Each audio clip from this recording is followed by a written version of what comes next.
Good morning विद्यार्थियों। आज हम पढ़ेंगे हिंदी कक्षा तीसरी का 13वां पाठ अजमेर की यात्रा के बारे में।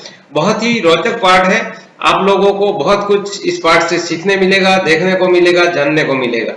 साथ ही आप लोग मेरे साथ ही रीडिंग करें, अच्छे से हिंदी पढ़ना सीखें और पूरे पाठ को समझना सीखें। और वीडियो अच्छा लगे तो लाइक करें, शेयर करें अपने दोस्तों को और सब्सक्राइब करके बेल आइकन के साथ ऑल नोटिफिकेशन को ऑन कर लें, ताकि इस तरह की वीडियो की जानकारी जो है आप लोगों को मिलती रहे और आप लोग मेरे साथ पढ़ते रहें। आइए शुरू करते हैं। गुरमीत अजमेर घूमना चाहता था। उसने रजाक को लिखा था कि वह उसी के घर में ठहरेगा। उसका घर दरगाह बाजार में है। आज सवेरे जब गुरमीत रेलगाड़ी से उतरा तो रजाक उसे अपने डिब्बे के सामने ही मिल गया। उतरते ही उसने पहली बात कही, आज तो रेलगाड़ी में मेरा कचूमर ही निकल गया।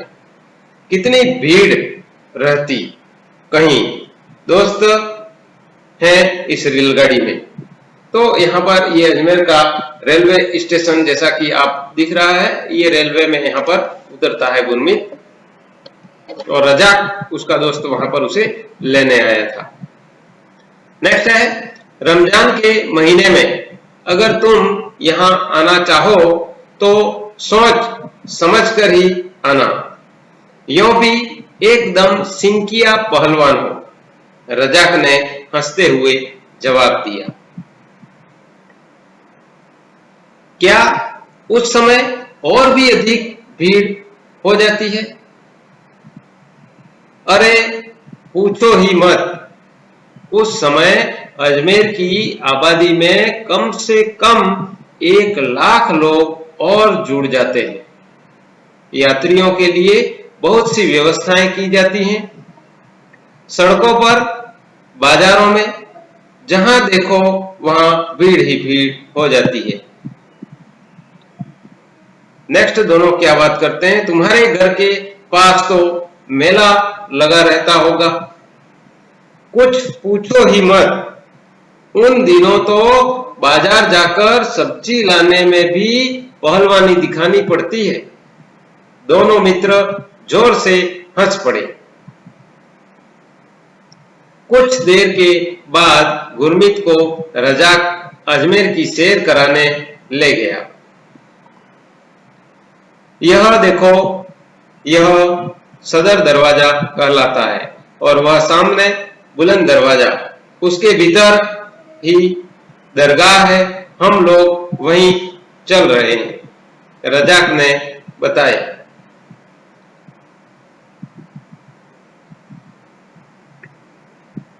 और यह बड़े बड़े कड़ाह बुलंद दरवाजे के दाएं बाएं दिखाते हुए गुरमीत ने पूछा। बड़े बड़े कड़ाह का मतलब बहुत बड़े बड़े बर्तन जिसमें खाना बनाते हैं, इन्हें देग कहते हैं। इस बड़े देग में 100 मण से ज्यादा चावल का जर्दा पक सकता है और छोटे में 60 मण। उर्स के समय वही प्रसाद बांटा जाता है, उसे देग लूटना कहते हैं। उस समय तो यहाँ कंधे से कंधा छिल जाता है। आओ आगे चलें। अब यहाँ पर ये जो है, देग का मतलब बड़ा बर्तन है और उस बड़े बर्तन को ही देग कहते हैं। और चावल का जो व्यंजन बनाया जाता है उसे चावल का जर्दा कहते हैं। यह 12 दरी और भीतर की मजार सब संगमरमर से जड़े हैं। देखो ना, कितना अच्छा लगता है यह सब, गुरमीत ने प्रसन्नतापूर्वक कहा। अब 12 दरी का मतलब यहाँ पर बरामदे से है और भीतर की मजार जो संगमरमर से जड़े हैं, कितने अच्छे लग रहे हैं, ऐसा गुरमीत है वो प्रसन्नतापूर्वक उसको कहता है। हाँ, अत्यंत शांत और पवित्र, साथ ही गुलाब के फूलों की भीनी महक भी फैल रही है। बाहर आकर गुरमीत ने पूछा, क्यों दोस्त, मजार पर चादर कैसी थी? यहाँ चादरें चढ़ाई जाती हैं जब कोई मनौती मनाता है। जहां पर जब कोई बनौती मनाता है या फिर जो है वहां पर मजार पर चादर चढ़ाने के लिए आता है।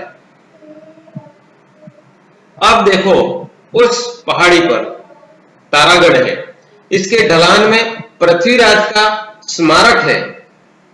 कौन पृथ्वीराज? जिन्होंने भारत पर आक्रमण करने वाले मोहम्मद गौरी को कई बार हराया था। हाँ, वही चौहान राज जो भारत के सम्राट रहे। अब आना सागर चलें। रास्ते में ही सोनी जी की नसियां हैं, जैसा आप चित्र में देख रहे हैं, और सुभाष बाग भी देख लेंगे। ये सुभाष बाग का चित्र है, वह गुंबदों वाला मकान है ना, वह महर्षि दयानंद जी का आश्रम है। यहीं पर उनकी समाधि है। जैसा कि ये आश्रम है महर्षि दयानंद जी का और ये उनकी समाधि है। जानते हो, दयानंद के नाम पर ही अजमेर के विश्वविद्यालय का नाम रखा गया है, महर्षि दयानंद यूनिवर्सिटी। समाधि के चारों ओर देखो कितना सुंदर दृश्य है। ये समाधि है और उसके चारों ओर का दृश्य बहुत सुंदर है, और उन्हीं के नाम पर ये यूनिवर्सिटी है, विश्वविद्यालय है, जहां पर कॉलेज के विद्यार्थी पढ़ते हैं। बहुत ही सुहावना। इस समय आना सागर में पानी भी काफी है। दूसरी पाल पर बच्चों के खेलने और झूलने के बहुत से साधन हैं, और हाँ, तुम चलाना चाहो तो नाव की व्यवस्था भी है। ना बाबा ना, मुझे नाव में डर लगता है। चलो थोड़ी देर बाग में बैठते हैं। आज तो थक गए, कल हम पुष्कर चलेंगे। गुरमीत ने प्रस्ताव रखा और फिर दोनों घर लौट पड़े। तो ये आना सागर झील है, वहां के बारे में बताया है। लेकिन रास्ते में दाहिर सेन स्मारक है, देखना नहीं भूलें। दाहिर सेन का स्मारक है। सुबह पहली बस से पुष्कर निकले। अरावली की घाटियों में बस भागी जा रही थी। आधे घंटे में बस रुकी तो मंदिर दिखाई देने लगे। लो, आ गया पुष्कर। इधर देखो, यह पुष्कर सरोवर, इसके चारों ओर घाट ही घाट दिखाई दे रहे हैं। यहीं नहा लेते हैं। जानते हो न, यह तीर्थराज कहलाता है। यहाँ स्नान का अपना महत्व है। लो, अब पुष्कर का ब्रह्मा मंदिर देखते हैं। यह दुनिया भर में प्रसिद्ध है। इसके दाईं ओर पहाड़ी पर जो मंदिर दिखाई दे रहा है वह गायत्री देवी का है, और बाईं ओर पहाड़ी पर सावित्री देवी का यह मेला प्रांगण है। यहाँ कार्तिक मास में एकादशी से पूर्णिमा तक भारी मेला भरता है। खूब पशु खरीदे और बेचे जाते हैं। दुनिया भर से लोग आते हैं। लो, अब पंचकुंड चलते हैं। वहां 5 कुंड हैं जिनको पांडवों ने बनाया था। उसके ऊपर ही गौमुख है, जिससे गिरने वाला पानी एक से दूसरे कुंड में को भरता है, चलता है। वाह, पानी फालतू नहीं जाता, कुंडों को ही भरा हुआ रखता है। खाना वहीं खाएंगे, मगर कोई बंदर झपट कर ना ले जाए, ध्यान रखना। वहां खूब बंदर रहते हैं। तो ये थी अजमेर की यात्रा। आपने भी बैठे बैठे देख लिया होगा कि अजमेर में क्या क्या चीजें देखने लायक हैं, और इस पाठ को अच्छे से इस वीडियो को दोबारा से देखें, बार बार देखें और अच्छे से सीखें, समझें, और इसी प्रकार वीडियो देख करके पढ़ाई करते रहें। मैं आपके लिए वीडियो बनाता रहूंगा। मिलते हैं अगले वीडियो में, तब तक के लिए धन्यवाद। जय हिंद, जय भारत।